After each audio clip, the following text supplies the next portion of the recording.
जिल्हाधिकारी कार्यालयासमोर अनेक दिवसांपासून आमरण उपोषणास बसलेली मिरकुट कुटुंबातील हरिभाऊ मिरकुट त्यांच्या पत्नी रोहिणी मिरकुटसह हरिभाऊ यांचे वृद्ध वडील सोबत बसलेले आहेत। त्यांच्यावर झालेल्या अन्यायावर न्याय मिळावा यासाठी आमरण उपोषणाला ते बसले होते। 23 मे रोजी दुपारच्या वेळी रोहिणी मिरकुट यांनी ज्वलनशील पदार्थ अंगावर घेऊन आत्मदहन करण्याचा प्रयत्न केला। पोलिसांच्या सतर्कतेमुळे जीवितहानी टळली। त्याचवेळी एका उपोषणकर्त्याला भेटण्यासाठी माजी आमदार कैलास गोरंट्याल या ठिकाणी आले होते। त्यांनी मिरकुट कुटुंबियांची विचारपूस करून आत्मदहन करू नका आपण असे सांगितले। त्या ठिकाणाहून तात्काळ जिल्हाधिकारी श्रीकृष्ण पांचाळ यांना फोन करून या शेतकरी कुटुंबाकडे लक्ष देऊन त्यांच्या मागण्यांवर आपण विचार करून न्याय द्यावा। जिल्हाधिकारी यांनी तात्काळ नायब तहसीलदारांना त्या ठिकाणावर पाठवून घटनेची माहिती घेऊन त्या शेतकऱ्यांच्या मागण्यांवर निर्णय घेऊ असे देखील यावेळी सांगण्यात आले।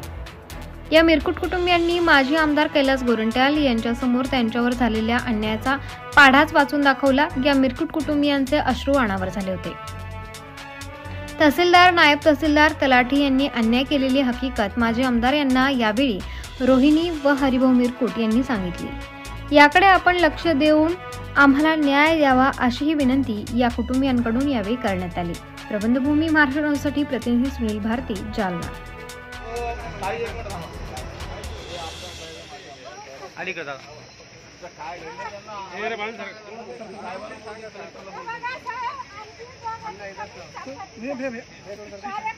उधर से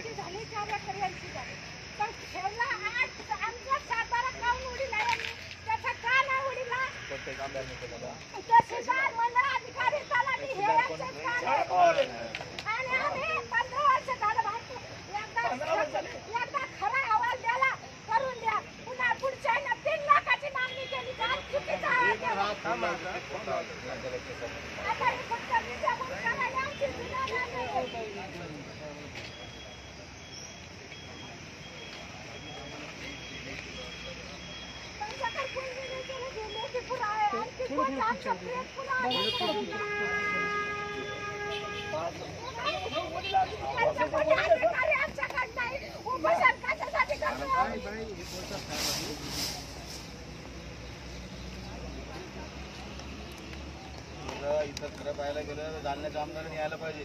आलं कोण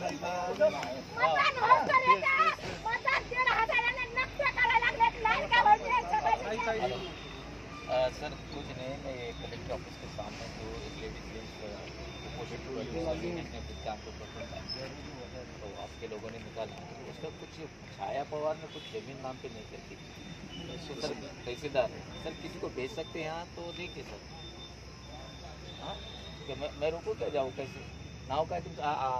बापूराव कालजी मिरकुटे, हरिभाऊ बापूराव मिरकुटे, उटवत तालुका जालना त्याचा। आता ते सर्व सरळ आरोप छायावर किती पैसे मागतो अंगावर पेट्रोल टाकी कोणाला पाठवा साहेब आमच्याकडे।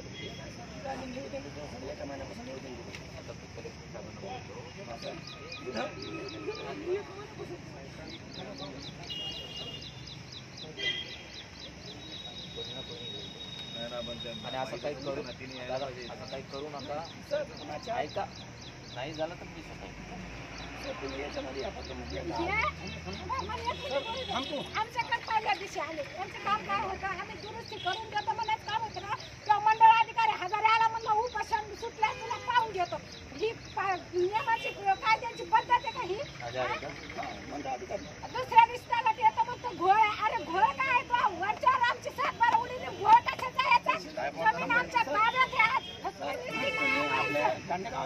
मोरे साहेब मी तुझ्याशी बोललो होतो, तुझ्या आधी आता तहसीलला छाया मॅडम ना निकाल द्यायला आमच्याकडून 2023ला। काही गडबड करू नका, कलेक्टर साहेब कोणाला पाठवतात, तुमच्याकडून अन्याय होणार देणार नाही। मी स्वतः काळजी घेतो, नाही झालं तर मी स्वतः येतो तुमच्या उपोषणाला। आणि काही करू नका तुम्ही बाय अंगावर काही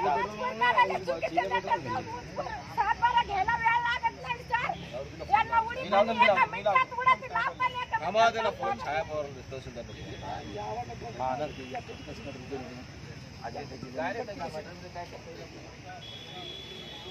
ताज्या व महत्त्वाच्या बातम्या बघण्यासाठी प्ले स्टोअरवर जा, प्रबंधभूमी ॲप डाउनलोड करा व या धावपळीच्या जीवनात अपडेट रहा।